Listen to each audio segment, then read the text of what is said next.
Hey guys, this is Orlando with Filmmatic. I hope you're doing well. Today we're going to go over a little bit of my filmmaking horror stories.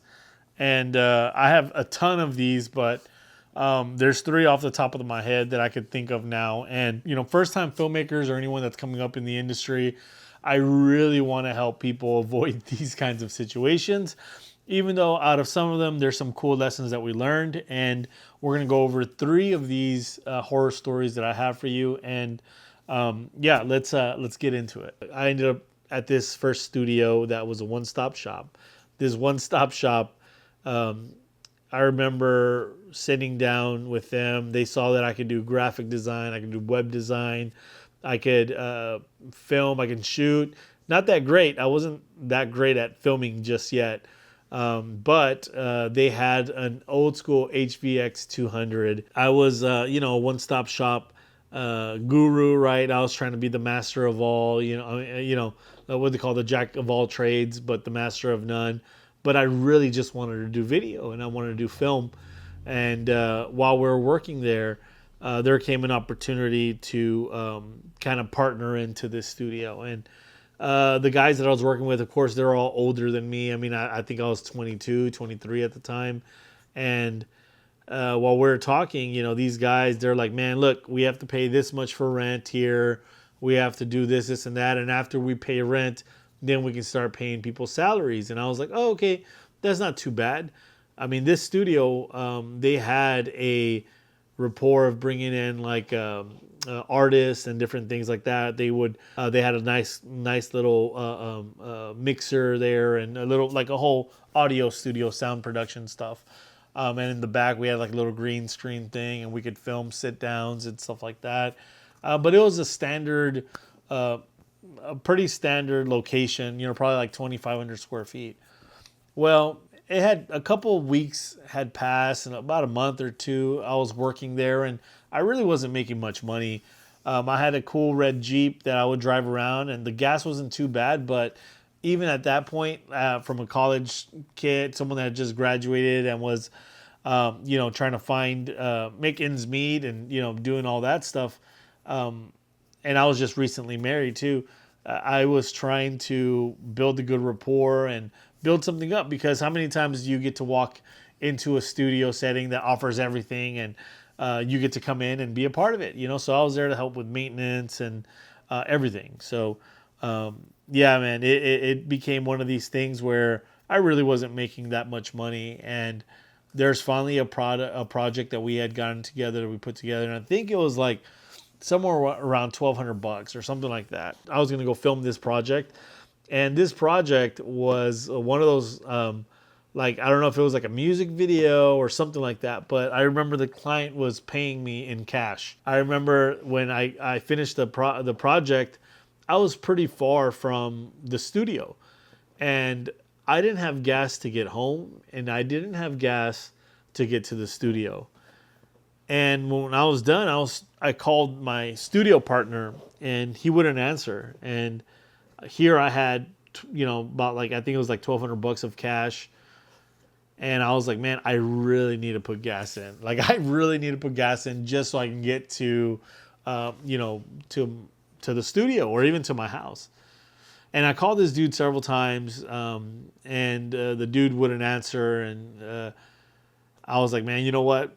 I just have to bite the bullet. Like, I'll just pay him back the $20. Not thinking that in my mind that I had just filmed this whole project, did all that stuff, and I was literally taking this money and I was just going to hand it all to this guy who's, running the studio.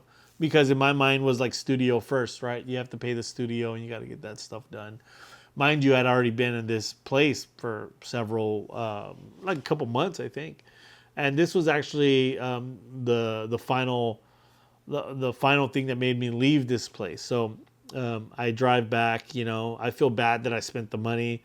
I put $20 into my car, which I think filled up my tank, which was like, man, at least I can get to the studio, and then I got to still drive 20 minutes, 30 minutes back to my house. So it's going to be interesting. And sure enough, I get to the studio, and the studio partner was there, and I was like, bro, I've been hitting you up, here's the money, and accept, you're missing $20 because I had to put gas in. And because of the kind of background that this guy was, I expected him to be a little bit like, oh, bro, you should have told me, man. Well, here, let me give you, $50 or $100 or, keeping in mind that I had just wasted my gas going to this client, which I didn't even think of until now. I got to film that, and then I, finish the whole thing. Then I go to the studio, and of course, now I'm sitting down getting lectured by this guy for like 15 minutes on like how we need to think of the studio first, and it's not appropriate for me to spend the finances of the studio and stuff like that.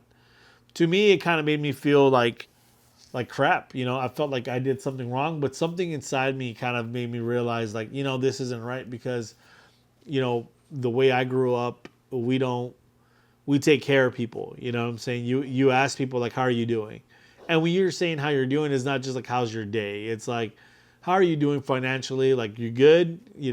And they're very simple questions, but we're like, you good? That means that like, nah, bro, like I need a little bit. Then it's like, okay, cool. Here's $20. Here's $100, and thankfully, that kind of opened my eyes to like the way this dude operated. And really thinking about it, I was like, man, I was working those couple of months shooting stuff and paying for these people's bills and paying for their studio, and I felt like it was a part of it. First off, they should have already got that studio, and they should have the operating funds to take care of it.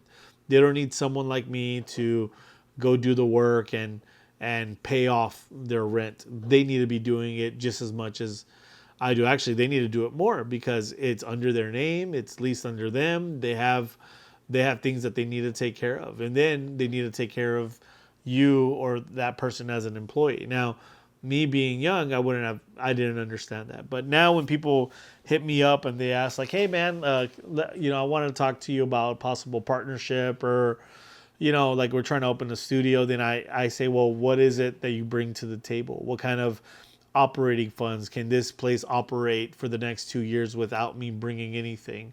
And a lot of people will be like, well, man, that's a lot of information. But I've learned that if you can't build that, like when I come into a space, I cannot be the lifesaver. I can't be the guy that's helping you get into the black. Like you can't be bleeding and bring me in because, dude, it's stress that I don't need to throw myself in. So you need to be, what I tell people is that I'm more of an accelerator, especially on these things. Like if you're already doing well and you have a little bit of income or things to like push and market, like that's where I should come in because then I can just add more to the top and we can build something up that's pretty sick. And I've done it. I've consulted a lot of different companies and studios and helped them get work and different things like that. So I know what I bring to the table now. Back then, I did not understand that. So my takeaway from this one is that if someone's offering you the world and they're saying this, and that, but they're expecting you to work for free, it's probably not the one. And that means that they're pretty much saying that you are not worth the pay or you're not worth it. Now, does that mean that you need to be asking for, $80,000 or $100,000 right off the bat? If you don't have a portfolio, if you don't have these things, like it's really hard to ask for that just with your education. You got to build a rapport. You have to be able to bring something more than that to the table. Maybe you have gear, maybe you have a couple other things, maybe you have clients and all that works, but always find a way to make sure that it benefits both sides. It cannot benefit solely one side, and be very, very upfront. So that one was a crazy one. Never doing that again, ever. Story 2. So as many of you guys know, I've done several films, and some of them we're trying to sell even right now, but I have one project in particular that I didn't notice this early on, but if you know what a producer is, there's several different ones, but producers can do a variety of things. One of the big ones that line producers or even unit production managers or the UPMs, like people in that point, they deal with budgets, they deal with the money. And there's a project that we had just raised about $100,000 to start putting together for a film. And I remember walking in not even the next day after getting the money into an account. I remember going into my office, and I see the producer with a brand new laptop, like brand new. And I was like, wow, that looks like a nice, expensive laptop. This is before, Macs, the Apple had like the Air, stuff where you could buy $1,300, $1,000, Apple products. Everything from them back then was like $4,000 or something like that. And I remember walking in, and I just see one of my other partners walking in, and he had a brand new laptop too, but it wasn't opened yet. And he was looking at me already with like what's going on here? Like, he knew that I was going to be pissed. And pretty much I go up to dude. I said, yo, what's this? And the producer's like, oh yeah, we just got the money in, so I just budgeted in 2 laptops, one for me and one for the director. And I was like, wait, what? I was like, what do you mean how do you just budget that into our, into the money that just came in? That doesn't make sense. And he was like, no, like, I put it into the budget. We can adjust, and, we can make do. I said, yeah, I get that. But those laptops that you're doing, they're property of that film and of that stuff. Like, what do you mean that you bought it for people? Like, that doesn't make sense at all. And ultimately, man, I thought that I was about to like kick this dude out of the office, and I probably should have, like, then and there. I should have just kicked him out of the office, but there's a couple reasons why I didn't. But one of them, I made him return the director's laptop. Like, that wasn't gonna happen. Like, no. And then I had that guy pay for his laptop, and so he paid the production back his laptop like within 3 days or something like that. So that kind of like cleaned everything up, and he's like, okay, no problem, we're returning everything, and blah, blah, blah, blah. But that was like one of the major red flags that I had automatically. And I should have stuck to it, and I should have just kicked them out, honestly. But that was one of the things that I realized. And this is something that I've seen a lot too happen, especially in our industry. Now, the budget has to run through me. Like, I have a line producer, I have UPM. Before they spend anything, they have to ask me the money. Before they get the next money, I have to get the receipts. We have to go through everything because, like, I am, I have to be responsible for that amount and make sure that it's all correctly being done, So I'm never going to have someone come to me and be like, yeah, we need to buy this camera.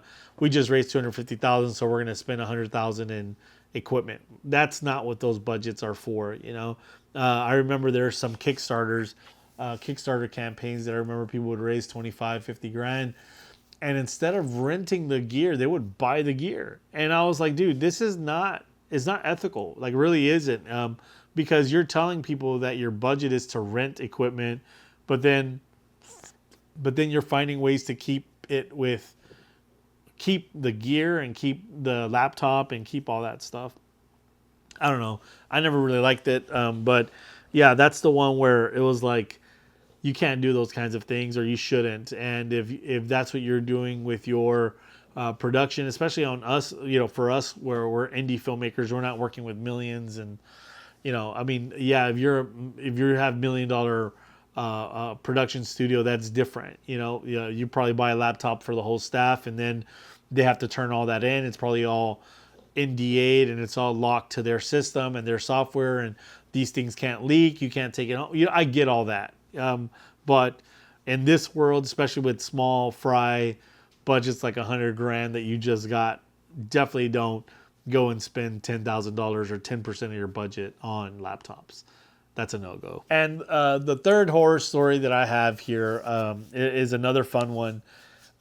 This is back when I was doing music videos for clients, and I was kind of building up a rapport. One of the music videos that I worked on, and I have a lot of these, I remember I got paid $2,000 to make this artistic film, this artistic music video where there's no words. It's all just like super dramatic, a la like something that you would see Beyonce do, like Lemonade, or one of those, like, artistically visual things where they don't sing at all. I don't even know if Lemonade does that, but there were a bunch of like stuff where it's just like, people staring into the camera or staring away from the camera. And we did all this in this really like nice historic area in Houston. And I even went in there and talked to them. I showed them the kind of work that I do and helped them get this location. And the content was good. It was cool. It wasn't too bad. But I remember going, even that day, I was like, look, you guys don't want to do any performance. I get that. I just recommend that since we have the gear here, we have this location. Let's go and film something. Like, let's film you performing it at least once, right? Or something like that. And they're like, no. We want to stick to the art. We want to stick to it. I'm like, okay, And I felt, from that point that I was like, look, man, I think this video needs a performance. Like, it's artsy, it's artistic, but it's not enough. Like, there's only so many shots of the person wearing the same thing in different locations. There's only so much that you can do with that. There's no props. There's not a lot of like, a lot of set art. It was just locations and wardrobe. But if they would have had cool like other pieces to bring in, then it probably would have been nicer. Well, this artist, after we finished doing the edit and doing all that stuff, they were like, you know what? I think this thing needs a performance. And I was like, well, I kind of told you, but it is what it is. Like, I do want to finish this project. I want to get it out and I want to move on. And they're like, okay, yeah, sure. Let's see if we can do another day of filming. And I was like, look, you guys don't want to pay nothing, but y'all have to pay something. But if we need to get this done, and even then, I didn't really, I try not to edit. And I did this edit for them. This was one of the reasons why I don't edit anymore for anybody, unless you pay all this stuff up front. But we did the project where we ended up shooting some performance, and the performance like was whatever. But I went to go rent this really cool Lomo anamorphic, one of the square front anamorphics, and I was able to get some really cool shots of this like sequoia trees, like all that moss falling down. Really cool. Like, I was like, okay, out of everything we've done, it was worth it for this shot that I got, with the cool anamorphic streak with the sequoia. Like, oh, it was just such a really pretty shot. And I ended up finishing it. We cut it, everything. They were cool with it, and they ended up editing it the way they wanted. I was like, you know what? They didn't want to, they all of a sudden didn't want to pay me the extra money, the $750. And I was like, you know what? If we don't want to do that, then let's just like, I kind of caught them in a little thing, right? I was like, if y'all don't want to pay it, don't worry. I'm going to give you back your money. I'll even pay you for your hair, getting your hair done, all that stuff. And we just like reverse everything. This never happened. You're not losing. I'm not losing. It's just done. And they didn't like that at all. They didn't like how many people offer like full refund plus expenses, right? And that's what I offered them, just to like burn the bridge to move on and like be like, no worries. Well, they're like, no, they're going to release it. They're going to want to release it anyways. I'm like, okay, I took my name off the project, took my name off of it. They ended up releasing it, didn't pay me the $750. And that to me was like, man, these guys are trash. They didn't even try. They didn't even attempt to give me $100, $200, like nothing. And I only chased them like for 1 week, like, yo, what's up? Are you going to pay it? And they just, didn't do it. And the funny thing about this, and I love how this one kind of wraps up, is that I ended up getting a job a couple, like maybe like 2 months later with the DJ Khaled, and he was doing his shoe drop for the father of Assad's and a couple other cool Nike or Jordan drops. I was like, yeah, man, like I want to do this project. And they want to do it all anamorphic. And I was like, okay, cool, let's do it. Anamorphic lenses, at that time, the Atlas Anamorphics had just come out. So I was able to get those. were able to film this cool little piece that they put on Instagram. It did well for me. It did great because just having some behind the scenes with these guys and working with them, like it all helped out, and I got to DP it. Well, we're done with that project, and the director hits me up. He was like, "Hey, man, like, I need something for this intro. I need something something for this video." And I was like, "You know what, man? I have these really really cool opening shots, anamorphics, with the streaks coming down, with the trees, with sequoia trees in the background." He's like, "Oh, for real, man? Yeah, send it to me. No problem." Now, keep in mind that this is the same stuff that I had shot for that other client that never paid me. And what's funny is that they sent me, as soon as I did that, they did a massive release for the DJ Khaled. They released it. Of course, it opens up with the same imagery from that music video. And they started blowing up my phone and blowing up Instagram and a bunch of other stuff about the use of that shot. And the reality is that if you do not know this, if they do not pay you, they do not own that footage. In other words, I had been loaning out that footage to them for the whole time. Even now, like if I wanted to pull that video, I'm pretty sure that legally I could. It's just not worth it, right? And I think this was more fun to do anyway. So, in my mind, that one shot that I got, that I was like, okay, everything was worth it because of this.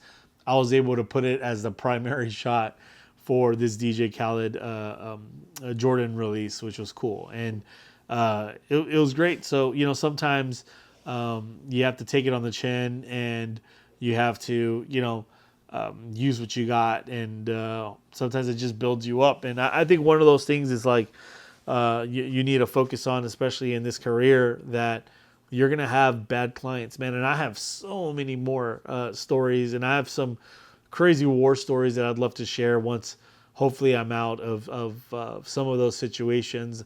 None of these things cause me stress or anything anymore. Now I'm very like, if you want to work together, you got to pay me. And you got to pay me up front. I don't do net 30. If you guys want a video on how I don't do net 30, I'll show you, but yeah, I mean, I hope these horror stories help you. Hopefully you haven't had any, but if you're ever in those kinds of situations, well, those are some of the remedies, and those are some of the things that you can use to come out on top. And I got a ton more, but ultimately, my idea here as a cinematographer based in Houston, which is not a big film market, I go through a lot of different things, and I want to be able to help people like yourself that maybe are in the industry you haven't done. Maybe you're working in a specific field and you're trying to move into cinematography or videography, or working with clients in general. Well, these are some of the things that have happened to me in the past, and some of the ways that I dealt with it. So I would say, if you have any questions or any things like that, let me know. I'm an open book. I try to explain and express everything that happens to me, because no one did it to me when I was starting up here. So if you have any questions, hit me up. Let me know. This, I think, is, I don't know what week we're in, but I have dropped the video at least once a week. And I've been pretty busy, but half the stuff I've been doing, I've been NDA'd on, or they haven't released it yet. And I'm just like, hurry up and release, guys. I got content I need to drop on this video. So that's why today I made it story time. And there are some things that happened this week. If y'all been following along, one of them, unfortunately, one of my uncles passed away. He passed away. Him and my grandpa both went to the hospital for almost the same thing, like pneumonia and stuff like that, and he passed away. This uncle is a really cool uncle. He is the one that helped, like, showed us Super Nintendo with FIFA, like getting into the FIFA games, getting into the soccer games. He had like every single one, dating all the way back to Nintendo, and so that was that uncle. He was the one that was like into soccer sports, you could talk to him about just sports anytime, especially on the soccer side. So, and he was also into music and stuff like that. So, I'm going to put down his GoFundMe. People are funding it now. And if you want to share, something there, then if you want to donate something there, thanks. We really appreciate it. But we're super grateful. Just for all the things that we've been given. This is the Thanksgiving week, and I appreciate you guys even hanging out. I expect a lot more content. We have a lot more content coming soon, and we have some pretty cool plans. The other thing I want to express too is that December 6th, we have a workshop that we're going to be doing. I'll be there for an hour doing a small lighting workshop. This one is with the company called Ritual Cinema Studios. They'll be at the University of Houston, December 6th. If y'all want to pass by, say hi there. Love to meet y'all. They're also going to have some other guests, including my brother as a director, who will give a little bit of his war stories, and we'll be able to answer some questions as a writer-director. Thank you guys once again. We'll be talking really soon. Appreciate it, and see y'all later. Happy Thanksgiving. Peace. Oh, yeah.